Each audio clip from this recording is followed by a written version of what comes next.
Kalimantan Timur merupakan salah satu provinsi yang berada di Pulau Kalimantan, serta memiliki budaya dan tradisi yang masih lestari hingga saat ini. Di tengah perkembangan zaman yang sangat pesat, sejumlah upacara adat masih dilestarikan di Kalimantan Timur.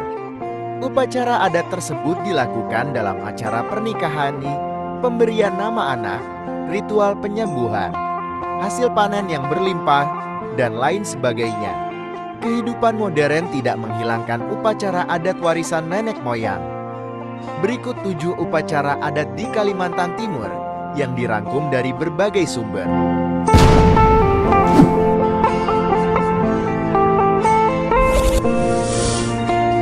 1. Upacara adat belian. Upacara adat belian berasal dari kata lint, yaitu tuin atau betuhin, artinya berpantang atau tabu. Maksud upacara adat belian adalah serangkaian usaha masyarakat Dayak untuk mencegah terjadinya musibah pada manusia dan lingkungan. Belian merupakan upacara ritual pengobatan. Namun upacara adat ini tidak hanya berfungsi untuk mengobati penyakit, melainkan juga keperluan lain. Upacara adat belian juga digunakan untuk mencegah terjadinya bencana alam, gagal panen, membuang sial, dan lain sebagainya. Meskipun kehidupan sudah modern, namun masyarakat Dayak Banuat dan Tonyon masih melakukan ritual pengobatan tradisional jika ada seseorang yang sakit. Bagi mereka, pengobatan tidak sekedar meminum ramuan, melainkan juga melakukan ritual adat. Masyarakat meyakini bahwa penyakit yang dialami seseorang merupakan bentuk kemarahan dewa pada orang yang sakit.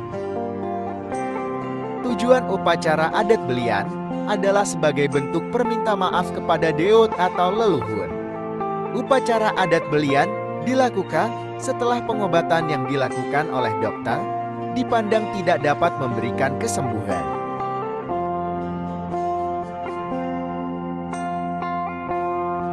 2. Upacara adat Dahau. Dahau merupakan upacara adat pemberian nama anak di Kalimantan Timur. Namun upacara ini biasanya digelar oleh keluarga keturunan bangsawan atau keluarga mampu dan terpandang di wilayah tempat tinggal. Pelaksanaan upacara Dahau biasanya digelar secara besar-besaran dan meriah. Keluarga penyelenggara mengundang warga suku Dayak dari berbagai wilayah. Uniknya, upacara Dahau ini berlangsung selama 1 bulan penuh. Maka pantas, bila hanya keturunan bangsawan dan keluarga mampu saja yang menggelar upacara ini. Dalam upacara Dahau, banyak dilakukan kegiatan ritual adat yang dibuat selama upacara ini berlangsung. Meski demikian, upacara ini tetap merupakan upacara adat yang sering dilakukan masyarakat suku Dayak Kalimantan Timur.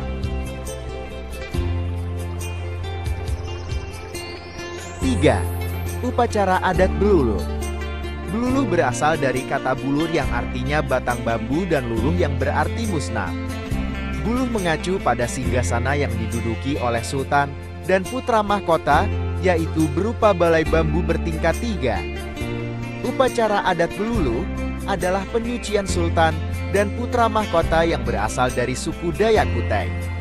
Sultan dan putra mahkota yang disucikan berasal dari Kesultanan Kutai Kartanegara, di mana mereka masih menjadi pemimpin pemangku adat di daerah Kutai. Upacara adat Bluluh dipercaya dapat menghancurkan segala unsur negatif di sekeliling keluarga sultan. Untuk itu, balai yang akan diduduki sultan disediakan penduduk semacam sesajian dan tambak karang. Nantinya, kedua benda itu akan dimusnahkan sebagai simbol peluluhan unsur negatif. 4. Upacara adat Ero. Upacara adat Ero biasanya dilakukan sekali setahun. Upacara adat ini sebagai ungkapan syukur kepada Sang Pencipta atas melimpahnya hasil panen. Tujuan dari dilaksanakannya upacara ini sebagai bentuk dari rasa syukur mereka dengan hasil panenan yang berlimpah. Istilah Ero berasal dari kata erol, yang dalam bahasa Melayu Kutai Tenggara bermakna keramaian pesta ria. Secara umum dapat dimaknai sebagai pesta rakyat. Dahulu, Ero merupakan hajatan besar bagi Kesultanan Kutai dan masyarakat di seluruh wilayah kekuasaannya, yang kini mencakup sebagian besar wilayah Kalimantan Timur. Perhelatan ini berlangsung selama 40 hari 40 malam dan diikuti oleh segenap lapisan masyarakat, di mana dalam perhelatan tersebut, rakyat dari berbagai penjuru negeri berpesta riuh dengan mempersembahkan sebagian dari hasil buminya untuk dibawa ke ibu kota kesultanan. Hal ini berkaitan dengan salah satu fungsi dari Ero, sebagai wujud rasa syukur atas limpahan hasil bumi yang diperoleh rakyat Kutai. Keluarga besar kesultanan pun menjamu rakyatnya dengan beraneka sajian, sebagai bentuk rasa terima kasih atas pengabdian mereka kepada kesultanan.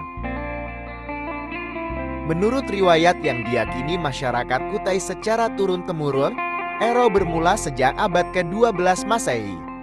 Catatan sejarah menyebutkan Ero pertama kali berlangsung saat Aji Batara Agung Dewa Sakti berusia belia. Ia di kemudian hari diangkat menjadi Sultan pertama Kutai Kartanegara ing Martadipura.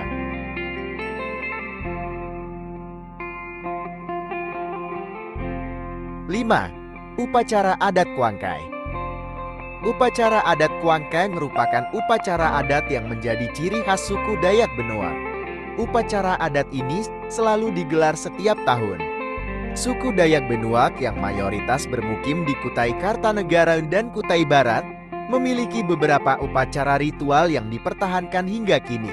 Salah satu upacara adat yang dipertahankan adalah upacara adat Kuangkai atau upacara mengenang arwah leluhur. Tujuan upacara adat Kuangkai adalah memohon kepada Tuhan supaya keluarga yang telah meninggal merasa bahagia dan tenang di alam kubur. Upacara ini sebagai wujud cinta kasih keluarga yang ditinggalkan. Upacara adat Kuangkai juga diselingi dengan upacara adat lain, yaitu Ngerangkau, Blontan, dan Belian.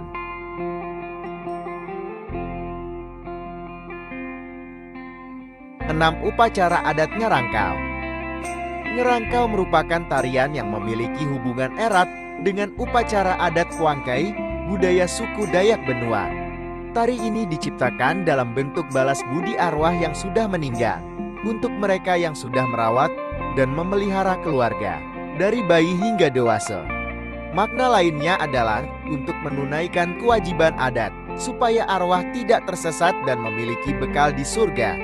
Tarian ini sudah ada sejak dahulu dan turun-temurun hingga saat ini masih dilestarikan oleh masyarakat suku Dayak Benua dan Tunjung. Dalam pelaksanaan upacara adat Kuangkai, tarian Ngerangkau ini dapat dibedakan dalam 3 bagian dengan melihat waktu dan tempat. Di antaranya tari Ngerangkau Bini atau wanita, yaitu tarian yang khusus ditarikan oleh wanita dari keluarga yang sudah meninggal. Tarian Bini ini dilakukan pada malam hari sewaktu diadakan pesta di rumah kediaman atau di tempat peti jenazah disemayamkan. Kemudian kedua adalah tari Ngerangkau lagi, yang ditampilkan oleh prian atau sesepuh desa yang telah ditunjuk oleh sentangis atau pawan yang menari pada malam hari.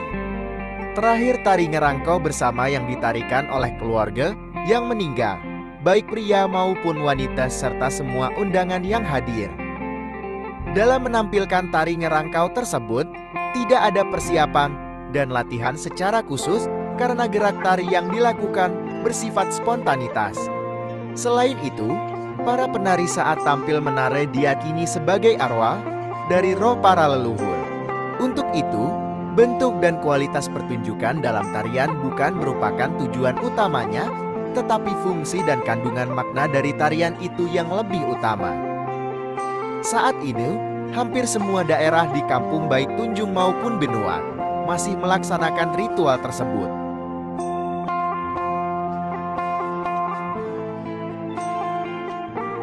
7. Upacara adat Mugu Tahun. Mugu Tahun yaitu upacara adat yang tiap tahunnya dilaksanakan dan tidak bisa dilewatkan. Upacara ini sebagai ungkapan rasa syukur kepada Sang Pencipta atas pemberian kehidupan dan penghidupan. Selain suku Dayak Bau, upacara ini juga dilakukan oleh suku Dayak Tunjung, Dayak Banuak, dan Dayak Bentian. Dalam upacara tradisi ini, banyak orang datang untuk melihat dan memeriahkan acara. Puncak upacara adat ini adalah pemotongan kerbau. Tradisi sejenis dapat ditemui juga dalam suku bangsa Melayu Kutai di daerah Kutai Kartanegara dengan nama Eroplas Tahun.